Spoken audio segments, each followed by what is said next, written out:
En primer lugar, que Dios os bendiga mucho y me alegro de poder compartir la palabra del Señor aquí con todos vosotros.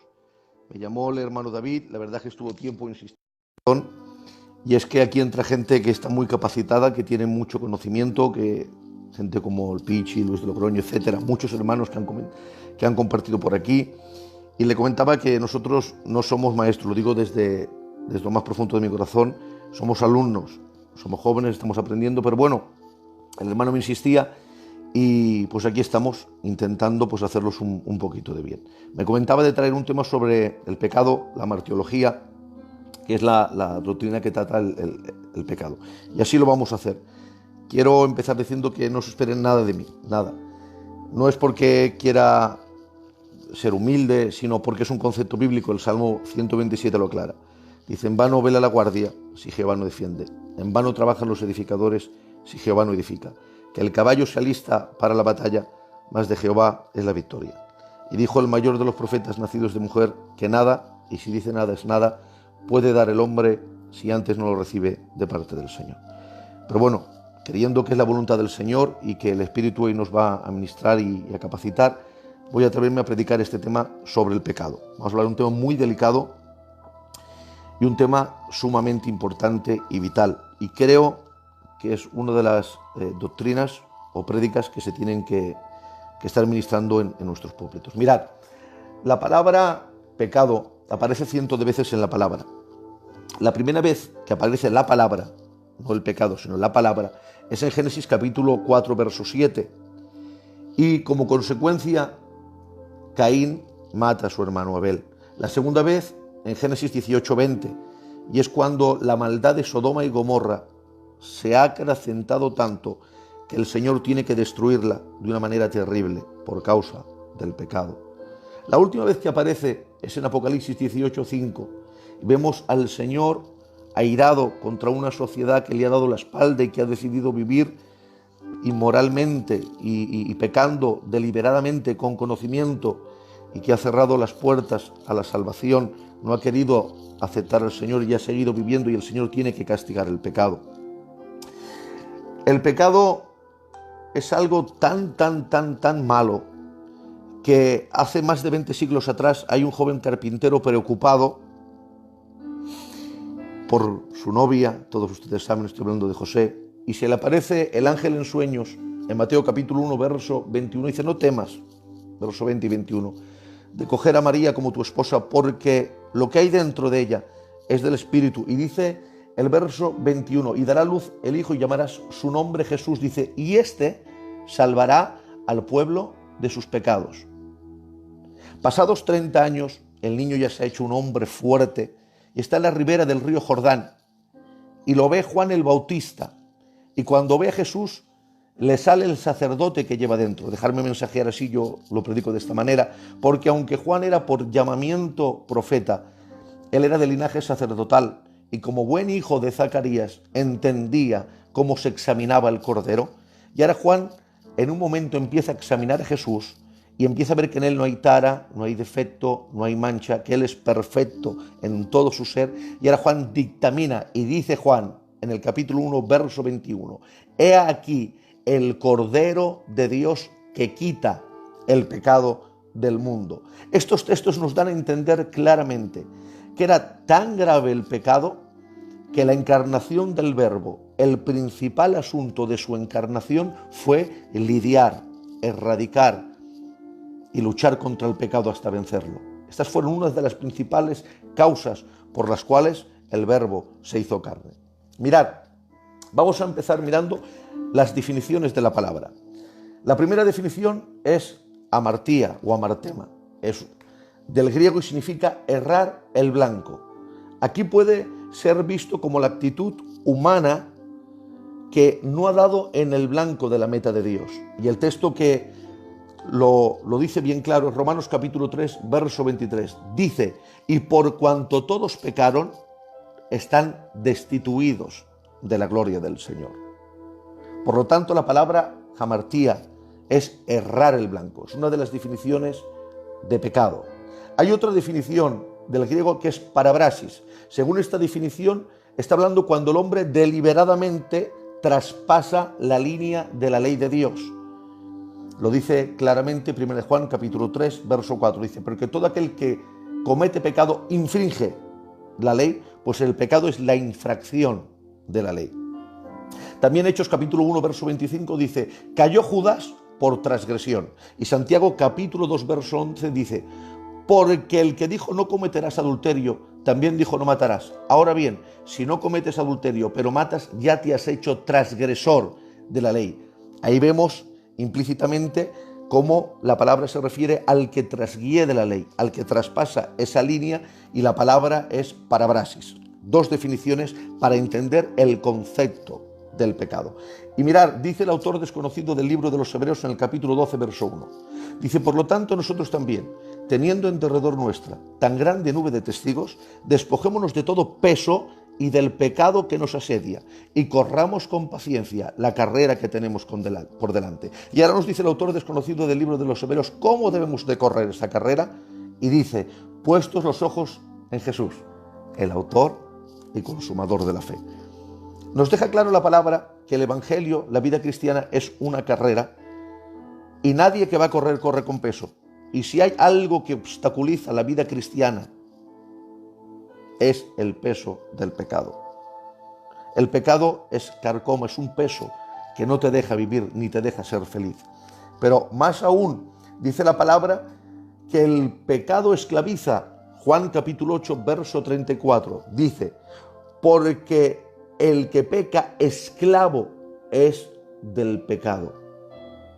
Por lo tanto, vemos que el pecado, de la misma manera como el que infringe la ley natural acarrea con una prisión física, el que está infringiendo la ley espiritual está apresado por el pecado, no es libre. Miren, por el pecado de Adán entran las tres clases de muertes que hay: la muerte espiritual, la muerte física y la muerte eterna. La palabra muerte es un concepto de separación.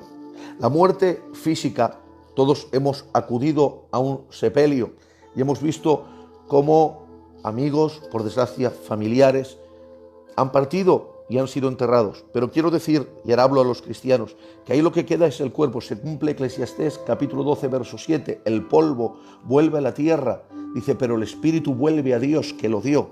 Entonces quiero con todo mi corazón que lo que queda en la tierra y lo que se entierra es el cuerpo, pero el alma y el espíritu se marchan al reino de los cielos. Creo en la resurrección de los muertos. Creo que los cristianos cierran los ojos aquí en la tierra, pero los abren en el reino de los cielos. Quiero hacer esta aclaración. Lo creo con toda mi alma y con todo mi corazón. Pero el pecado tuvo por consecuencia la muerte física. También la muerte espiritual, que es la separación. Es cuando la criatura no está con Dios y estamos muertos espiritualmente. Dicho de una manera, mensajeando un poquito, vemos cuando un padre que tenía dos hijos, uno se le marcha, es el pródigo. Cuando éste vuelve, celebra una fiesta. Y cuando el hijo vuelve y escucha ese ruido de reconciliación, esa música de reconciliación, porque el padre está celebrando la vuelta de su hijo menor, el hijo mayor no quiere entrar en esa fiesta. Dicho sea de paso, qué pena que cuando la fiesta no es para mí, no quiero participar de la fiesta. El hermano no quería participar de esa fiesta. Y el padre sale a buscarlo porque es síntoma de crecimiento y de madurez saber disfrutar de las fiestas, aunque esas fiestas no vayan con nosotros y no seamos el protagonista de esa fiesta. Y ahora el padre reconviene con el hijo y le dice, entra. Dice, porque este tu hermano estaba muerto y ahora vive. No estaba muerto físicamente, pero estaba separado del Padre. Y es una analogía, un ejemplo del que el que está separado de la presencia de Dios, del Espíritu de Dios, está muerto. Dice la palabra, el que tiene el Hijo, Juan 3:36, tiene la vida, mas el que no tiene al Hijo, no tiene la vida. Segunda muerte, la espiritual. Y tercera muerte, y esta es la peor de todas, es la muerte para siempre, la muerte eterna, la separación, el castigo eterno, la separación para siempre del Creador con la criatura si no se arrepiente. A esta muerte hacemos alusión a una historia bíblica, cuando había un rico que hacía banquete con esplendidez, dice la Biblia. y había un mendigo llamado Lázaro que deseaba saciarse de las migajas que caían de la mesa de aquel hombre rico. Miren, no sé si leí o escuché algo que me hizo pararme a pensar lo que eran las migajas que caían de la mesa. En aquel tiempo, como no habían servilletas, un uso común, y no quiero herir la sensibilidad de nadie, hablo esto con mucha pulcritud y con mucho respeto a todos ustedes que me están oyendo. Cogían el pan y se limpiaban con el pan, y esas migajas las echaban al suelo. Pues según escuché en este comentarista bíblico, ese hombre deseaba saciarse de esas migajas que caían. Esa era la vida que en la tierra estaba pasando Lázaro, mientras que el rico estaba en banquetes. Pero aconteció que le llegó la muerte al rico y le llegó la muerte a Lázaro. El rico fue llegado al lugar de tormento y Lázaro fue llevado al seno de Abraham. Y ahora dice la Biblia que el rico levanta sus ojos y ve a Lázaro con Abraham, y era tanta la agonía, el desespero y el tormento que estaba sufriendo que le dice: Padre Abraham, deja que Lázaro moje sus dedos en agua y me refresque un poco la boca. Te estaba diciendo: lo estoy pasando fatal, me quemo, estoy pasándolo mal. Pero ahora Abraham le responde y le dice: es imposible, hay una gran sima con ese, y desde aquí no podemos pasar hacia allí, y de allí no podéis pasar hacia aquí. Y ahora noten bien que cuando ese hombre se ve en el castigo, dice: pues tengo 5 hermanos, si mal no recuerdo. Dice: envía a Lázaro para que predique a mis hermanos. O sea, 5 minutos en el lugar de tormento, unos instantes en el castigo, y fue suficiente para que aquel hombre se convirtiera en un evangelista, y para que aquel hombre supiera y entendiera que todos los bienes que tuvo en la tierra, que todos los lujos que tuvo en la tierra, que todo lo material que tuvo en la tierra, a la hora de la verdad no era lo más importante. Por eso él no sufría por los bienes de sus hermanos, sí por el alma de sus hermanos. Seguramente que sus hermanos irían desencaminadamente, y ahora ese hombre pide que se vaya a predicar a sus hermanos, entendiendo la repercusión del castigo final. Porque tengo que decir que de la misma manera como el cielo es real, creo con todo mi corazón que el infierno y el lago de azufre y de fuego también son reales. Y todo esto es la consecuencia devastadora del pecado: muerte espiritual, muerte física, muerte eterna. Miren, nosotros le damos, sálvese el que pueda, mucho valor a lo pasajero, a la vida en la tierra, pero el Señor le da más valor a lo eterno, a la vida después de esta vida terrenal. Porque mirar, la vida aquí en la tierra se pasa muy rápido. Yo soy joven, pero si le preguntáramos a un anciano cómo le ha pasado la vida, seguro estoy, no me equivoco, estoy en lo cierto, nos diría: rápido, deprisa. Pero no es un concepto, no estoy hablando filosofía humana, estoy hablando la Biblia. Génesis 47, 9, dice que se presenta Jacob delante de Faraón y le pregunta sus años, y dice: son 130, cortos y malos. Y dice el Salmo 90, 10, los días de nuestra edad, dice, son 70, los más robustos 80. Toda su fortaleza es molestia, y dice: y trabajo, porque pronto pasan, volamos. La gloria del hombre, dice la Biblia, es como la neblina que aparece y desaparece, como la hierba que se seca, como la flor que se marchita. Así es la gloria del hombre. Por lo tanto, no sé si hay jóvenes aquí que me están escuchando. Hoy he predicado este mensaje en mi iglesia y les predicaba de la importancia de arrepentirse del pecado. Que hay jóvenes que han entrado hoy, que normalmente no entran en el culto, y les decía: vosotros os veis jóvenes y pensáis, ya me convertiré más adelante, esto no es para nosotros. Pero quiero decir que esto es un pensamiento erróneo, que tenemos que entregarle nuestras vidas al Señor, volvernos de nuestra vana manera de vivir, arrepentirnos, porque lo peor que existe en el mundo es el pecado. Peor que las guerras, que los genocidios, que las hambres, peor que cualquier desastre natural, cualquier tsunami, es el pecado, aunque todo lo que he dicho es consecuencia del pecado. El pecado, por causa del pecado, la tierra produce espinos y cardos. Por causa del pecado, entra la muerte espiritual, física, eterna, la enfermedad por causa del pecado. Entorpece los oídos del hombre, Hechos 28, 27, oscurece su corazón, Efesios 4, 18, desvía sus pies, Isaías 53, 6, corrompe su lengua, Romanos 3, 13 y 14, engaña su corazón, Jeremías capítulo 17, verso 9, devora su intelecto, 1 Corintios 2, 14, y lo más devastador de todo, condena su alma, Ezequiel 18, 4. Todos esos son los efectos devastadores del pecado. Separación del Señor, destituidos de la gloria de Dios, muertos, condenados, apresados en una cárcel, porque está escrito: el que peca, esclavo es del pecado. Por lo tanto, el que peca no tiene decisión propia, sirve a un señor que es el pecado, que lo lleva por donde quiere, y el amo del pecado es el diablo, que el Señor lo reprenda en esta noche. Pero mirar, no me quiero quedar solamente con las consecuencias devastadoras del pecado, sino también quiero alentaros y deciros que también dice Romanos capítulo 8, verso 36, si el Hijo del Hombre os libertare, seréis verdaderamente libres. O sea, de la misma manera como el que peca es esclavo del pecado, hay una solución para el pecado. Para el veneno de la serpiente hay un antídoto. La sangre del Cordero de Dios es el antídoto en contra del pecado, porque antes de que hubiera serpiente ya había Cordero. Él ya preparó un remedio para el pecado. Y ahora voy a hablarte de que Jesús venció al pecado y nos ha dado armas para vencer a lo peor que existe sobre la faz de la tierra. Dice Hebreos capítulo 2, verso 14, así por cuanto los hijos participaron de carne y de sangre, Él, cosustancial y coigual con el Padre, participó de lo mismo. ¿Para qué Jesús participa de lo mismo? El Verbo se hizo carne, Filipenses 2:6, hay en vosotros el mismo sentir como con Cristo Jesús, el cual siendo igual a Dios no estimó el ser en forma de Dios como a cosa que aferrarse, sino que se despojó de sí mismo, tomando forma de siervo, hecho semejante a los hombres, y aprendió obediencia y fue obediente hasta la muerte, y la muerte de cruz. Por lo tanto, el Padre le ha dado un nombre que es sobre todo nombre. ¿Para qué fue todo esto? Para vencer al pecado.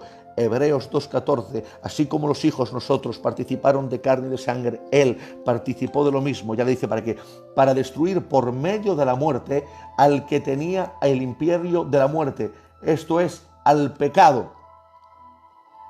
Esto es tremendo. ¿Qué usa Jesús para destruir la muerte? La muerte. Voy a poner un ejemplo. Está Goliat en el valle de Ela, y desafiando a David le dice lo siguiente bajo amenaza. Le dice: David, con esta espada te voy a cortar la cabeza.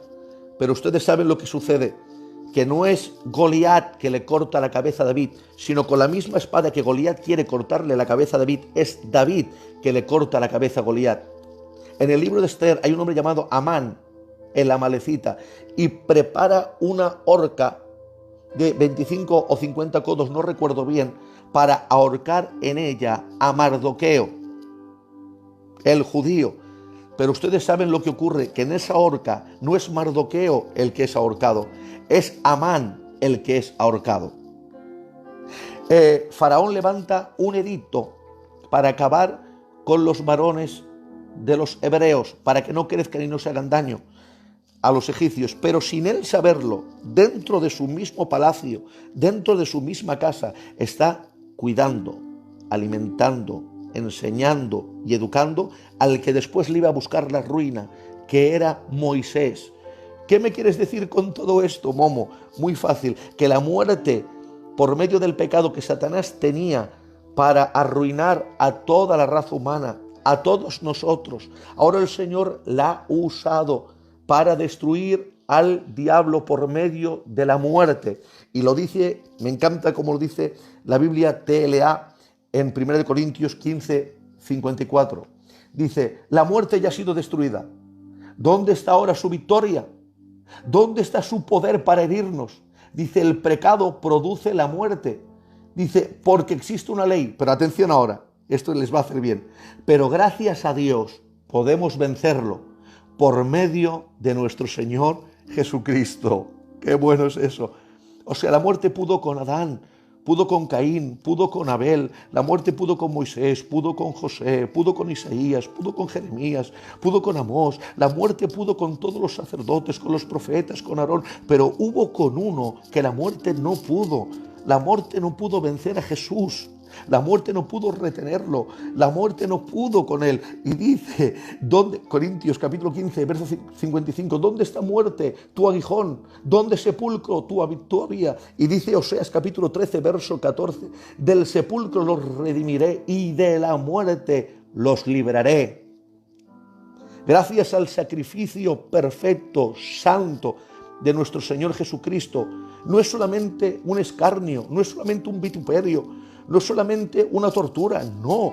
El sacrificio de Jesús es la consumación de la victoria contra el pecado, contra Satanás y contra la muerte. Es la liberación, es el Hijo del Hombre liberando a todos aquellos que ahora quieren andar según el Espíritu. Lo dice bien Romanos capítulo 6, verso 14. Porque el pecado no se enseñoreará más de vosotros, pues no estáis bajo la ley, estáis bajo la gracia. ¡Qué bueno es esto! El pecado ya no tendrá poder sobre ustedes, dice otra traducción, porque ya no son esclavos de la ley, ahora están al servicio del amor de Dios.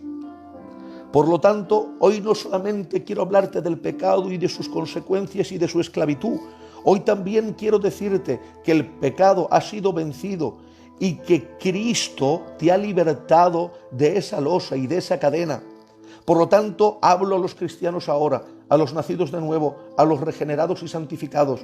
El pecado ya no tiene poder y autoridad sobre vosotros, porque ya no sois esclavos de la justicia ni del pecado, ahora sois siervos de la gracia y del Señor Jesucristo, como está escrito en Romanos 6:14. Esto es tremendo. Mira, hay un texto que me encanta, Colosenses capítulo 2, verso 13. Dice, y a vosotros, estando muertos en vuestros pecados y en la circuncisión de vuestra carne, os dio vida juntamente con él, perdonando todos los pecados. No el 25, no el 50, no el 75. Todos vuestros pecados. No hay pecado, por negro que sea, que la sangre de Cristo no pueda perdonar cuando hay un verdadero arrepentimiento, una metanoia. Dice, anulando el acta de los decretos que os era contraria, quitándola de en medio, clavándola en la cruz, despojando a los principados y a los potestades, los exhibió públicamente, triunfando sobre ellos en la cruz del Calvario. Ahora me emociono y me hace bien el Señor recordando todo esto. Vale, dice la Biblia, anulando el acta de los decretos que había contra nosotros, que nos era contrario, quitándola de en medio y clavándola en la cruz. ¿Qué es el acta de decretos? Aquí hay gente muchísimo mejor capacitada que yo para responder a esta pregunta. Pero déjenme que les diga lo que yo creo que es el acta de los decretos. Después de haber estado estudiando la expresión griega, tengo que leerlo, porque apenas sé hablar el español, pues el griego tengo que leerlo. La traducción en griego de acta de decretos es cheirograpon tois dogmasin. Cheirograpon tois dogmasin. Que traducido significa un documento o manuscrito, un certificado de endeudamiento, una factura, una cuenta pendiente de cobro, un registro de deudas. O sea, el acta de los decretos era nuestras deudas escritas, todo lo que habíamos hecho. En la antigüedad, cuando se apresaba a alguien en un preso, al lado se ponía lo que éste había hecho, esa acta. Tenía varias funciones lo que estoy diciendo. La primera, hacer entender a los ciudadanos que ese hombre no estaba ahí de una manera injusta, sino la repercusión de su transgresión lo había llevado donde estaba. Otra causa que tenía esto es que nos estaba advirtiendo, si hacemos esto, nuestra consecuencia también puede ser la esclavitud. Y se hacía el acta. Pero hoy en día cualquiera de los cuerpos de seguridad del Estado, ya sea los Mossos d'Esquadra, la Guardia Civil, la Guardia Urbana, cuando hay una infracción de la ley civil nuestra, de la Constitución española, se levanta un acta, y esa acta es en contra nuestra, por la transgresión. Pues esa acta era todas nuestras transgresiones escritas.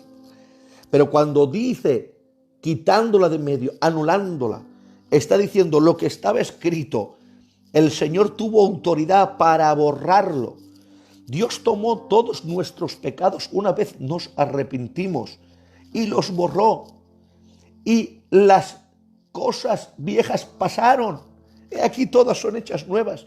Cuando hice este mensaje os voy a confesar lo que me trajo a mí personalmente y deseo que os traiga a cada uno de vosotros. Es liberación. Es entender de una manera bíblica que en la cruz del Calvario es la victoria absoluta en cuanto a liberación del pecado.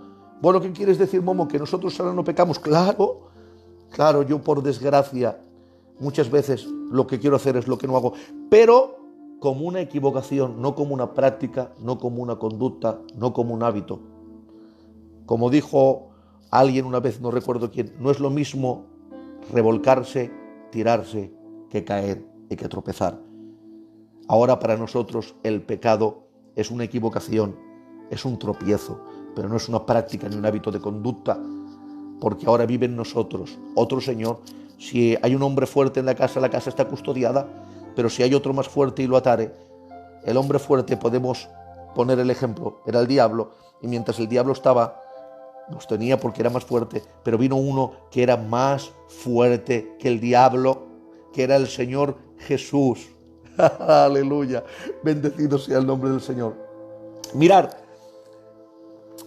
hay lo que en términos teológicos, todo esto es aprendido porque si nosotros no lo sabemos, hay algo que se llama la acción representativa. ¿Qué es la acción representativa? Es un principio sociológico que está reconocido en todos los sistemas legales, por los cuales los representantes legales nos imputan a nosotros cosas. Por ejemplo, pongo ejemplos para explicarme.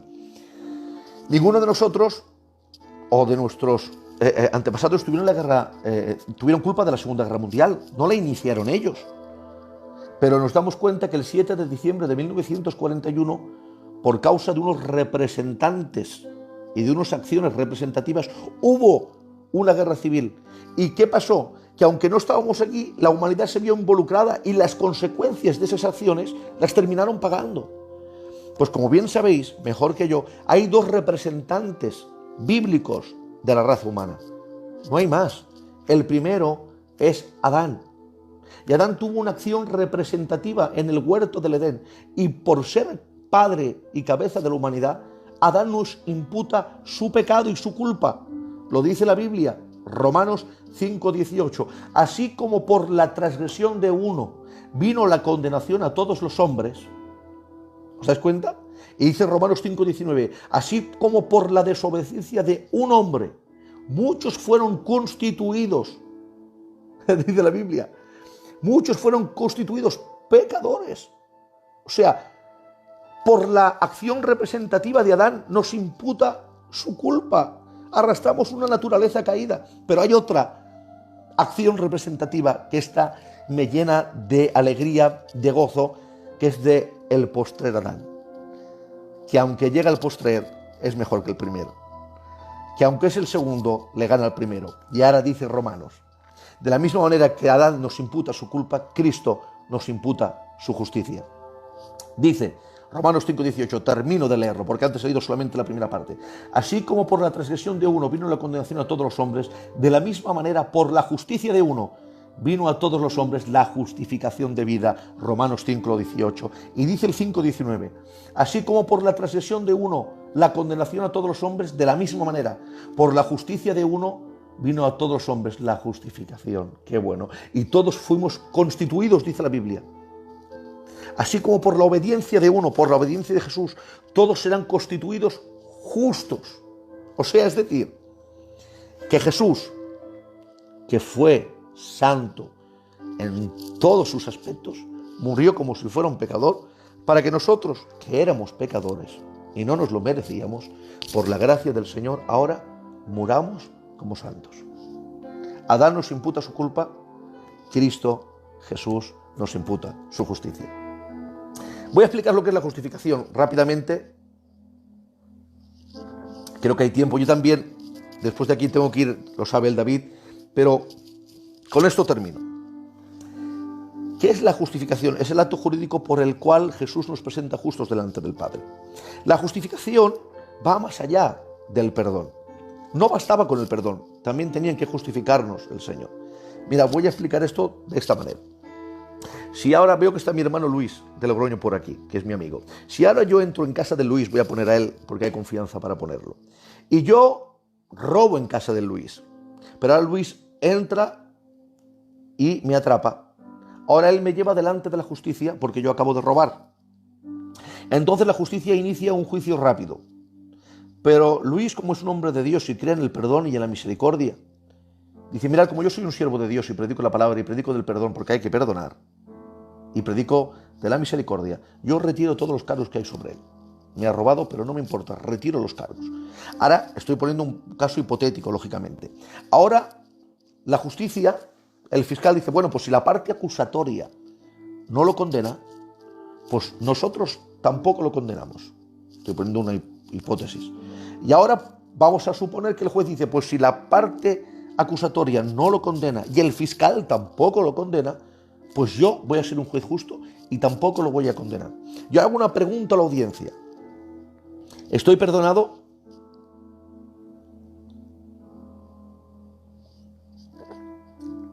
Sí. Me ha perdonado Luis, me ha perdonado la Fiscalía del Estado y me ha perdonado el juez del Estado. Pero sigo siendo un ladrón. Y donde la gente me viera, me reconocería por mi mal acto. Porque, por desgracia, las acciones malas prevalecen más que las buenas. Entonces, donde me vieran, dirían, ahí va el ladrón, el momo. No dirían el momo, el ladrón, el momo. Y nadie dejaría un objeto de valor cerca de mí, porque el título de ladrón me perseguiría. Aunque me ha perdonado, sigo siendo un ladrón. Pero la justificación es que el Señor no solamente te perdona, sino te justifica y te presenta como si nunca hubieras hecho este pecado. Y lo dice la palabra, Romanos capítulo 5, verso 1. Justificados pues por la fe, tenemos paz para con Dios por medio de nuestro Señor Jesucristo. Oh, alabo al Señor, siento a Dios ahora. Y dice Romanos 8:33, ¿quién acusará a los escogidos de Dios? Nadie. Dios es el que justifica. Es decir, el único que tiene poder para condenarte. Si te arrepientas, Él no se dedica a condenarte. Él se dedica a justificarte, a limpiarte, a perdonarte. Esa es la naturaleza de gracia que tiene el Señor, sin saltarse su justicia por el sacrificio de Jesús. Él pagó nuestra deuda. Oh, qué bueno, qué grande es todo eso. Mirad, para terminar, el ejemplo que he puesto de la justificación, no sé qué hora es, son las 12 menos cuarto, llevo 40 y casi 45 minutos. Mirad, para explicar esto, tengo que contaros un testimonio que os va a impactar. Y este testimonio que os voy a contar está en la página web de TV3, que es la televisión autonómica de aquí de Cataluña. En el año 2014, por la gracia del Señor, me fui a pastorear a la iglesia de San Lorenzo, ubicada a unos 35-40 kilómetros de Barcelona, en Terrassa. Y allí conocí a un joven que se llamaba y se llama Quique. Este joven creció en el seno de una familia inconversa y Quique creció y se ganaba la vida pues de malas maneras, hermanos. Era un hombre que estaba bastante metido en el pecado. De tal manera que no solamente me lo contaba él, sino me lo contaba gente que lo conocía, que cuando Quique llegaba a una persona para quitarle el dinero y para robarle, esa persona no mediaba palabra con él, solo en ver la presencia del Quique influía tanto temor que ya le daba la cartera, el móvil o los objetos de valor. Un día, en una reyerta, Quique, no quiero herir la sensibilidad de nadie, asesta una puñalada a una persona con la intención de quitarle la vida. Él habló con palabras que me decía él mismo, decía, Momo, pastor, dice, yo estaba poseído hasta la médula, porque no solamente dejó a ese joven tirado en el suelo, sino que luego subió con toda la sangre a explicárselo a su mujer, alardeando de todo lo que había hecho. Como Quique era tan conocido, rápido, ¿qué pasó? Vino la policía a apresar a Quique. y lo pusieron en la cárcel por homicidio frustrado. Le pedían 8 años la fiscalía. Pero ahora en la cárcel entra gente a predicarle. Desde aquí quiero bendecir a la gente que tiene este ministerio tan precioso de ir a predicar a las cárceles. Ese ministerio tan de Dios. Y ahora, cuando entran, como no podían estar mucho tiempo con ellos, le regalan una Biblia a Quique. Y ahora Quique empieza a leer la Biblia. Empieza a tener un impacto del Espíritu Santo, solo con la Biblia. Es tanto el impacto que Quique tiene con la palabra del Señor, que Quique se quita el pendiente, se corta el pelo, empieza a orar dentro de la cárcel. Sus amigos, los reclusos, se rían de él, decían: Quique, te han comido la cabeza, te has vuelto loco, estás siendo débil. Pero ahora me contaba él, miren qué paradoja. Me decía: pastor, jamás fui tan libre como en la cárcel. Decía él, la primera vez que soy libre es estando en la cárcel. Porque peor que la cárcel física es la cárcel espiritual. Y la palabra y el espíritu creó en él, en Quique, una liberación del pecado. Tanto es así que le hacen 3 ruedas de reconocimiento. La primera, Quique con muchos jóvenes. La víctima estaba allí, presente. Y le preguntan, ¿está allí el autor de los hechos? Y ahora dice la víctima, no, ahí no está. Aquí está el hermano Juan Jiménez, que ha sido su pastor, y él puede atestiguar todo lo que estoy contando. Por eso está diciendo verdad, porque él conoce ese testimonio. Segunda rueda de reconocimiento. Quique con otros jóvenes diferentes. Y le vuelven a preguntar a la víctima, ¿está allí el autor de los hechos? Y vuelve a responder la víctima, no. El abogado se frotaba las manos, le habían dado a la familia mucho dinero, imagínense, saben ustedes cómo somos nosotros para estas cosas. Y le dijo, lo tenemos perfecto, Enrique. Dice, porque la parte acusatoria, la víctima, no te reconoce. Ahora, cuando llegue la tercera rueda de reconocimiento, si no te reconoce, lo tenemos perfecto. Llegó la tercera rueda de reconocimiento, Quique con otros jóvenes diferentes, y la víctima vuelve a no reconocer a Quique. Y ahora pregunto, ¿cómo no podía reconocer a un hombre tan y tan famoso? Fácil, porque el que estaba allí ya no era Quique, era otro hombre. Se cumple la palabra, las cosas viejas pasaron, he aquí todas son hechas nuevas. Era una nueva criatura.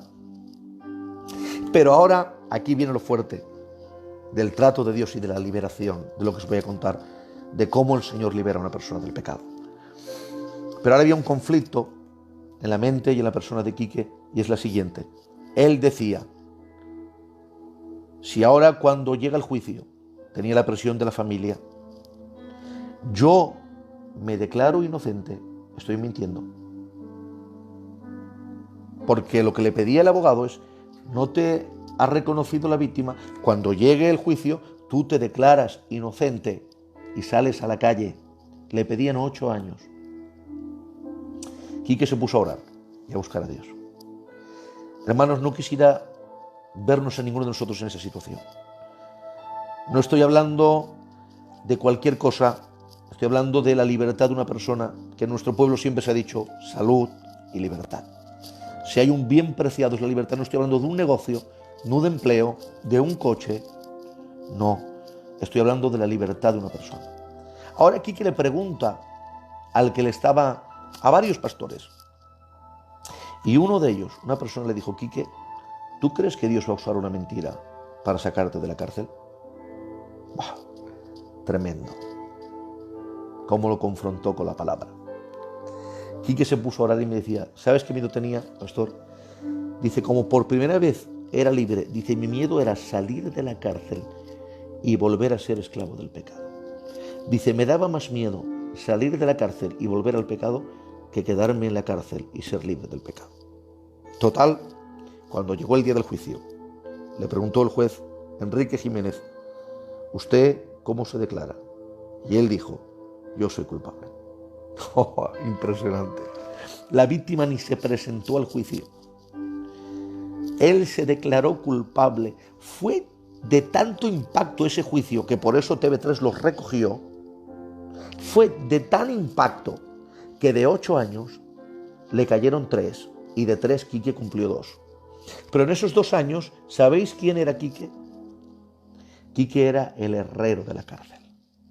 En esos 2 años, ni una pelea, ni una discusión, ni un malentendido. En esos 2 años os voy a decir lo que pasó.